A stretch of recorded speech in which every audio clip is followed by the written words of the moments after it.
"Sir, my mommy's crying in the bathroom."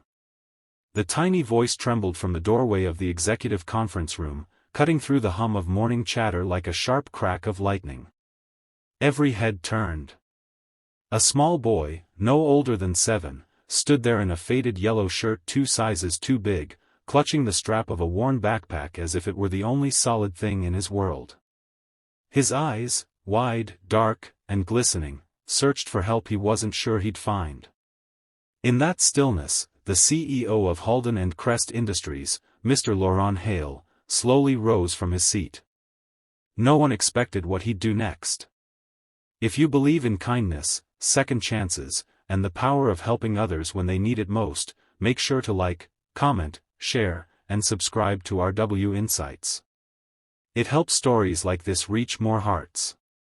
At 11 a.m. sharp, the glass-towered corporate headquarters usually thrummed with precision, papers shuffling, keyboards tapping, decisions being made with brisk, confident certainty. But for Mira Salas, an overworked single mother on the brink of breaking, today felt like a mountain pressing down on her chest. She worked as a junior accounting assistant, hidden in the maze of cubicles where exhausted staff spent days chasing deadlines and approval. Mira had arrived late again after juggling school drop-off, a malfunctioning bus, and a frantic sprint through morning traffic. Her supervisor had given her that cold, practiced look, the kind that stripped confidence like paint peeling off old wood. And when her paycheck arrived, short again due to docked hours she could never make up, something inside her finally gave way. She locked herself in the 7th-floor restroom, the one with the flickering bulb and peeling wallpaper near the last stall. Standing at the sink, she pressed trembling fingers over her mouth to muffle the sobs. The mirror showed a version of her she barely recognized, tired eyes, hair hurriedly thrown into a bun, blouse slightly creased. She missed the woman she once had been, the dreamer, the hopeful one, the one who believed life would be kinder. But rent was due. Groceries were thinning. And the school called yesterday, saying her son Orion needed new shoes because his were splitting at the sides. She had smiled politely. Then cried later in the laundry room where no one would hear. Orion, knowing only that his mother entered the restroom and didn't come out, grew worried. He followed the hallway, clutching his lunchbox, and asked passing adults where she went. Most brushed him off, too busy or too uncomfortable to deal with a lost child. Eventually, he wandered into the conference hall where executives were preparing for a quarterly briefing. And that's where Laurent Hale found him. Laurent was a man the staff whispered about, brilliant, intimidating, always 3 steps ahead. He had the kind of presence that filled a room even when he said nothing. But when he knelt down in front of Orion, something softened in him.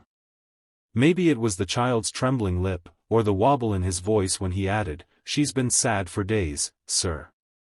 I think she's scared." Without hesitation, Laurent nodded once, signaling to his assistant to follow. The conference paused. Chairs scraped, whispers swirled. But he didn't care. He placed a reassuring hand on Orion's shoulder and led him gently out of the room. The restroom door creaked open with an uneven groan as Laurent stepped inside. Mira startled, wiping her face quickly with the edge of her sleeve, embarrassed and frightened. She straightened, muttering apologies she didn't owe, blaming allergies, long nights, anything that might hide the truth. But the cracked voice gave her away. Laurent didn't confront her. Instead, he kept his tone calm, steady, almost warm. He asked if she was all right. She nodded quickly, then shook her head, then tried to explain how she'd fallen behind, how she felt invisible, how she was trying so hard. The dam she fought to hold back finally burst, and words spilled freely, words she had swallowed for years. Orion ran to her, wrapping small arms around her waist.